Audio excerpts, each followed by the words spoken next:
most active years where their body was at peak physical performance to like go out, experience the world, travel, and enjoy those things while they were young. What do you think about that There's nothing wrong with that idea.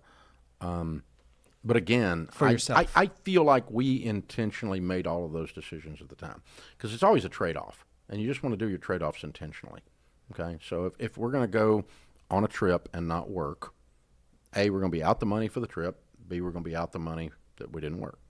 And so if I had an opportunity the other day to do a speaking gig at a substantial fee, but I had already promised my wife we're going to be in another country at that time, and we've already booked the trip, and I would lose that. But I could have netted out, but I've already decided what I'm going to do, and so it's a trade-off. I made an intentional decision trade-off. So we've always done that intentionally, but I feel like I've been intentional enough. That feels like someone they just kind of did stuff on autopilot rather than thinking about what's the trade-off. What's the trade-off?